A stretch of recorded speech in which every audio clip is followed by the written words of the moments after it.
Hello बच्चों, कैसे हो आप लोग। आई होप जबरदस्त होगे और आपकी स्टडीज भी जबरदस्त होगी। और नहीं भी है, थोड़ी बहुत प्रॉब्लम भी है, तो फिर उसके लिए बोर्ड एस्पिरेंट्स है आप लोगों के लिए। हम लोगों का लाइट का सीरीज चल रहा था, जिसमें हम लोगों ने लास्ट टॉपिक करा था what happens when light falls on a surface. तो उसमें हम लोगों ने देखा था डेट कुछ लाइट रिफ्लेक्शन भी होता है। तो वो जो रिफ्लेक्शन होता है वो डिटेल्स हम लोग आज पढ़ेंगे, that what is reflection of light. तो रिफ्लेक्शन में लाइट का फेनोमेनन था, means light always travels in a straight line, but light के पाथ में कभी भी कोई ऑब्स्टेकल आ जाए या फिर कोई ऑब्जेक्ट आ जाए तो वहां पर लाइट जाकर टकराती है, और टकराने के बाद कुछ लाइट, जिस मीडियम से लाइट गया है उसी मीडियम में लाइट वापस चले आती है। डायग्राम के थ्रू समझते हैं।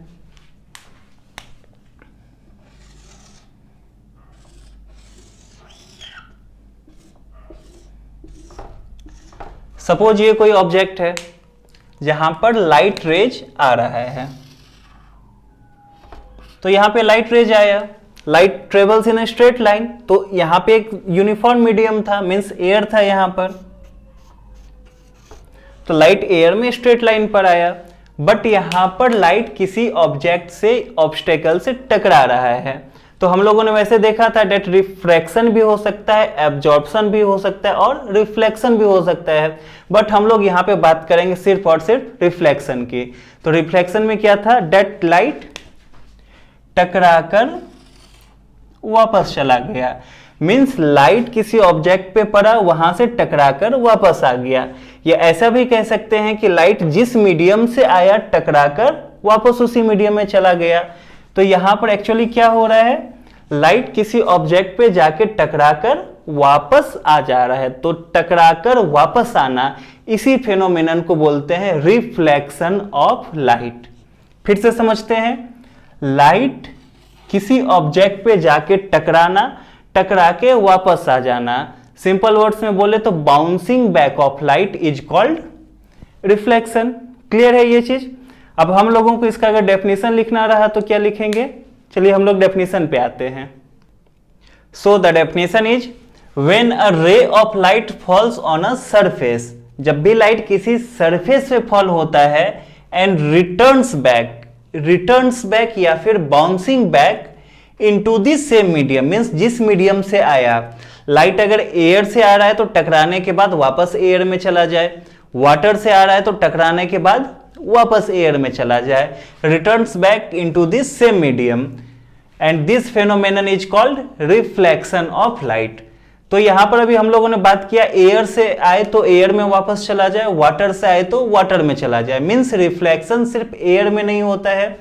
एग्जाम्पल के साथ समझते हैं इस चीज को। सपोज ये कोई ऑब्जेक्ट है, तो लाइट अगर एयर से आ रहा है तो वापस एयर में चला गया, ये पॉइंट तो क्लियर है। बट सपोज अगर हम लोग एक्वेरियम की बात किए थे लास्ट क्लास में, तो उस एग्जांपल को ही साथ में लेके चलते हैं। Suppose this is the aquarium या फिर ट्रांसपेरेंट ग्लास, लिख लेते हैं इसको।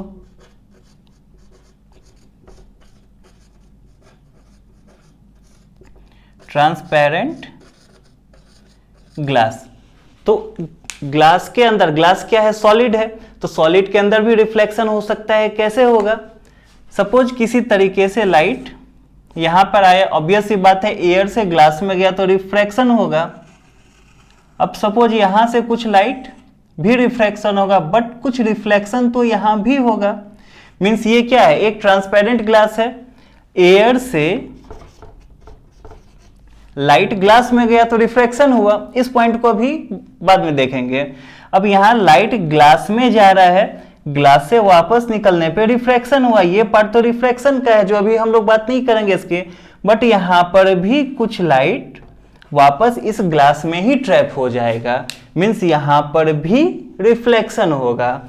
तो हम लोग कह सकते हैं कि एयर में भी रिफ्लेक्शन हो सकता है, सॉलिड कैसा सॉलिड, ट्रांसपेरेंट सॉलिड में भी रिफ्लेक्शन हो सकता है, एंड लिक्विड में भी रिफ्लेक्शन हो सकता है। जस्ट सेम केस के साथ हम लोग लिक्विड के भी अगर बात करें तो लिक्विड में भी रिफ्लेक्शन हो सकता है। तो आई होप रिफ्लेक्शन क्लियर है, कुछ खास नहीं है, bouncing back of light in same medium. Clear है यहां तक। तो अब हम लोग रिफ्लेक्शन पढ़ रहे हैं। फेनोमेनन तो रिफ्रैक्शन और एब्जॉर्प्शन दोनों होता था, बट हम लोग रिफ्लेक्शन पढ़ रहे हैं, तो रिफ्लेक्शन होने के लिए कैसा सरफेस चाहिए। तो अब हम लोग इस पॉइंट को डिस्कस करेंगे कि मैक्सिमम रिफ्लेक्शन कब होगा। तो स्टार्ट करते हैं। सो स्टूडेंट्स, मैक्सिमम रिफ्लेक्शन हो इसके लिए सरफेस कैसा चाहिए, प्लेन चाहिए, स्मूथ चाहिए, शाइनिंग चाहिए, और भी कुछ पॉइंट्स है, बट ये तीनों पॉइंट्स कंपलसरी है for the maximum reflection. Same points हम लोग यहां पर लिखे हैं। For maximum reflection surface should be smooth, polished and shining. तो ये तो क्लियर है रिक्वायरमेंट। हम लोग अब क्या पढ़ रहे हैं, रिफ्लेक्शन। तो रिफ्लेक्शन में बेस्ट रिफ्लेक्टर्स कौन सा है, सिल्वर है। तो इस पॉइंट को पहले देखते हैं। Silver is one of the best reflectors of light which is used in mirror. तो सिल्वर बेस्ट रिफ्लेक्टर है और हम लोगों को रिफ्लेक्शन ही पढ़ना है, एंड हम लोग जो मिरर में यूज करते हैं सिल्वर यूज करते हैं। दैट्स व्हाई रिफ्लेक्शन को डिटेल्स में पढ़ने के लिए हम लोग हर केस में मिरर का यूज करेंगे। So to study reflection in details we use mirror. Clear है यहां तक।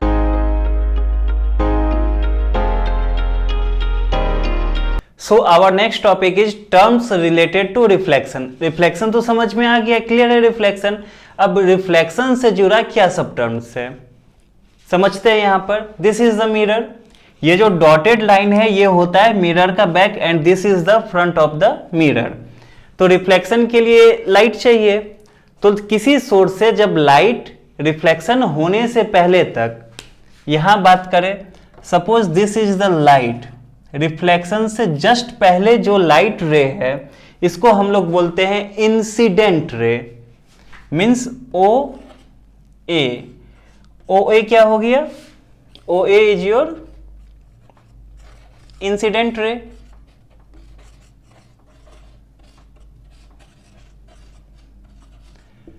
अब यहां पर रिफ्लेक्शन होगा, तो रिफ्लेक्शन के बाद क्या होगा, लाइट रिफ्लेक्ट होगा, reflected back in the same medium होगा। So this is the light ray which gets reflected। तो अगर इसको हम लोग नाम दे दे AB, तो AB को हम लोग बोलेंगे रिफ्लेक्टेड रे, मीन्स रिफ्लेक्शन के बाद वाला रे है, that's why reflected ray. So AB is the reflected ray.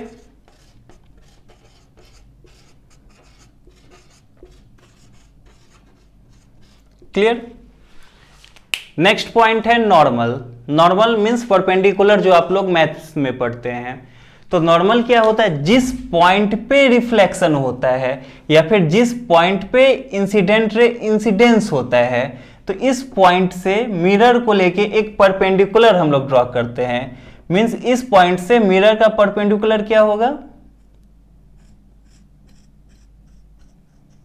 This is the perpendicular line of the mirror at the point of incidence. तो इस लाइन को हम लोग डिनोट करते हैं एक्स डैश से, और इस लाइन को हम लोग बोलते हैं normal, normal of the mirror, normal at the point of incidence. तो हम लोग एक्स डैश को बोलेंगे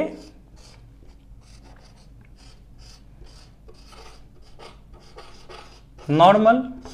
क्लियर है। अब यहां पे दो और टर्मिनोलॉजी है जो इंपॉर्टेंट है, वो दोनों क्या है, अब angle of incidence and angle of reflection क्या होता है ये। तो एंगल ऑफ रिफ्लेक्शन क्या होता है, इंसिडेंट रे एंड नॉर्मल के बीच का जो एंगल होता है इसको बोलते हैं एंगल ऑफ इंसिडेंस, जिसको हम लोग डिनोट करते हैं आई से। तो एंगल ऑफ इंसिडेंस क्या है, इंसिडेंट रे और नॉर्मल के बीच का जो एंगल होता है इस एंगल को बोलते हैं एंगल ऑफ इंसिडेंस, डिनोट करते हैं आई से। तो इसको भी हम लोग लिख लेते हैं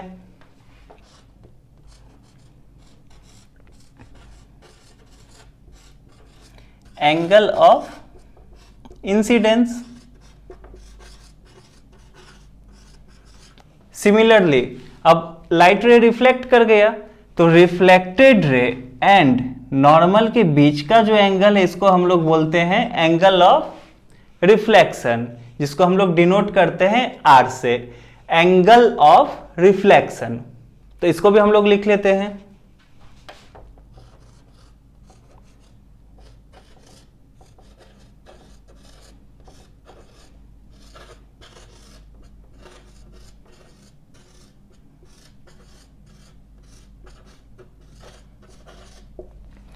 सो यहां तक पॉइंट्स क्लियर है। मिरर में बस ये टर्मिनोलॉजी ही है, जो लाइट रे रिफ्लेक्शन से पहले था, मींस जिस पॉइंट पे रिफ्लेक्शन होगा उसके पहले के लाइट को बोलेंगे हम लोग incident ray.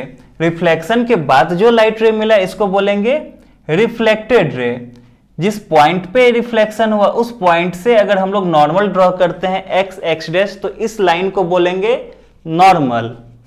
Incident ray and normal के बीच का जो एंगल होगा इसको बोलते हैं एंगल ऑफ इंसिडेंस, जिसको हम लोग डिनोट करते हैं आई से। रिफ्लेक्टेड रे और नॉर्मल के बीच का जो एंगल होता है इसको बोलते हैं एंगल ऑफ रिफ्लेक्शन, जिसको हम लोग डिनोट करते हैं आर से। तो आई होप ये क्लियर हो गया होगा। तो ये जो हम लोग टर्मिनोलॉजी लिखे हैं इसका हम लोग एक डेफिनेशन भी यहां पर लिख लेते हैं, क्योंकि एग्जाम है, एग्जाम में तो डेफिनेशन आएगा और ये सब नॉर्मल सा डेफिनेशन है जो एग्जाम में आ ही जाता है, तो हम लोग एक डेफिनेशन के साथ इसको लिखते हैं। So the first point is incident ray, the ray of light which falls on the surface. OA means ray of light which falls on the surface. Reflected ray, the ray of light which gets reflected by the surface. इस surface से जो light रे reflect हुआ date is AB। Normal क्या था, perpendicular to the mirror at the point of incidence. Same चीज, it is a perpendicular line on a surface at the point of incidence. यहां पे एक छोटा सा डाउट हो सकता है, उसको मैं अभी क्लियर कर दूं। लाइट रे इस पॉइंट पे इंसिडेंस हुआ, इसलिए इस पॉइंट से हम लोग नॉर्मल की बात कर रहे हैं। सपोज लाइट रे इस पॉइंट पर इंसिडेंस होता तो हम लोग नॉर्मल यहां पर बनाते, मींस जिस पॉइंट पर इंसिडेंट रे आया है इस पॉइंट को हम लोग बोलते हैं पॉइंट ऑफ इंसिडेंस, तो हम लोग नॉर्मल इस पॉइंट से ही बनाते हैं। आई होप क्लियर है। Next one is angle of incidence, means this angle made by incident ray with normal, same reflected ray, same angle of reflection, that is angle made by reflected ray with normal। clear है।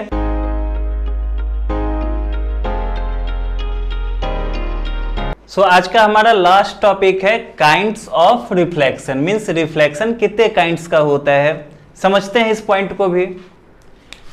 अब suppose mirror,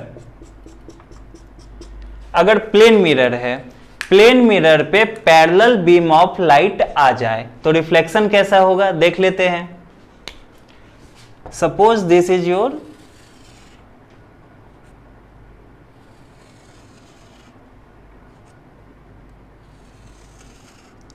parallel beam of light, तो reflection कैसा होगा, चूंकि ये surface plane है तो reflection भी कुछ ऐसा होगा। Means parallel beam of light आने पर, या फिर ऐसा कह सकते हैं पैरेलल इंसिडेंट रे आया तो रिफ्लेक्टेड रे भी पैरेलल है। बट अगर हम लोग इस सरफेस को प्लेन ना रखे तो, जैसे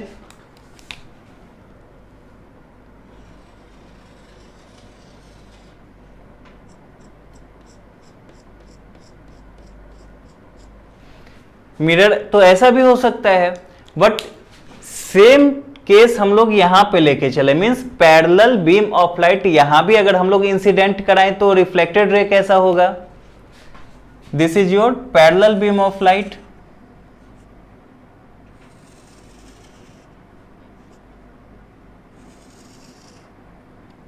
तो यहां पे सरफेस देखकर ही समझ में आ रहा है कि डेट यहां पर जो रिफ्लेक्टेड रे पैरेलल था, यहां पर रिफ्लेक्टेड रे पैरेलल नहीं होगा। कुछ रिफ्लेक्टेड रे ऐसा करके चला जाएगा, कुछ ऐसा हो जाएगा, कुछ ऐसा हो जाएगा। तो हम लोग काइंड्स ऑफ रिफ्लेक्शन में दो टाइप का रिफ्लेक्शन पढ़ते हैं। First one is your regular reflection and second one is your diffused या फिर इरेगुलर रिफ्लेक्शन। सो इंसिडेंट रे अगर पैरेलल हो एंड रिफ्लेक्टेड रे भी पैरेलल हो तो ऐसे रिफ्लेक्शन को हम लोग बोलते हैं रेगुलर रिफ्लेक्शन, जिसका दूसरा नाम है स्पेकुलर रिफ्लेक्शन। बट अगर इंसिडेंट रे पैरेलल हो बट रिफ्लेक्टेड रे पैरेलल ना हो तो ऐसे रिफ्लेक्शन को हम लोग बोलते हैं इरेगुलर रिफ्लेक्शन या फिर diffused reflection. Kinds of reflection, CBSE का इंटरेस्टिंग टॉपिक है, क्वेश्चन में बोर्ड एग्जाम्स में ये टॉपिक आता ही है, that what are the kinds of reflection, elaborate. तो यहां से आई होप ये टॉपिक क्लियर हो गया। आई होप रिफ्लेक्शन का ये सारा टॉपिक आज क्लियर हो गया होगा। नेक्स्ट वीडियो में या फिर नेक्स्ट टॉपिक हमारा रहेगा लॉ ऑफ रिफ्लेक्शन। तो थोड़ा सा इसको देख लेते हैं, लॉ ऑफ रिफ्लेक्शन क्यों जरूरी है। अभी हम लोगों ने जो रिफ्लेक्शन पढ़ा, इंसिडेंट रे, बट रिफ्लेक्शन के बाद ये जो रिफ्लेक्टेड रे है, ये रिफ्लेक्टेड रे यहां से क्यों गया। हो सकता है यहां से भी जा सकता था, हो सकता है यहां से भी जा सकता था, हो सकता है यहां से भी जा सकता था। तो रिफ्लेक्टेड रे तो कहीं से भी जा सकता था, बट ये वाला है तो ये क्यों है, ये है तो ये ही क्यों है, ये है तो ये ही क्यों है। सो इसके लिए लॉ बनाया गया है, लॉ ऑफ रिफ्लेक्शन, जिसके अकॉर्डिंग ये इनफाइनाइट टाइप्स का रिफ्लेक्टेड रे नहीं हो सकता है, कोई एक पर्टिकुलर रिफ्लेक्टेड रे रहेगा। सो नेक्स्ट क्लास काफी इंपॉर्टेंट है, जिसमें लॉ ऑफ रिफ्लेक्शन हम लोग डिटेल्स में पढ़ेंगे, और ये टॉपिक सीबीएसई का भी फेवरेट टॉपिक है, जो हर साल क्वेश्चन में आएगा ही। So stay tuned with us, and किसी भी टाइप के डाउट्स के लिए आप लोग बिल्कुल कमेंट करें, आपका रिस्पांस बहुत जल्दी ही मिल जाएगा। So thank you and take care.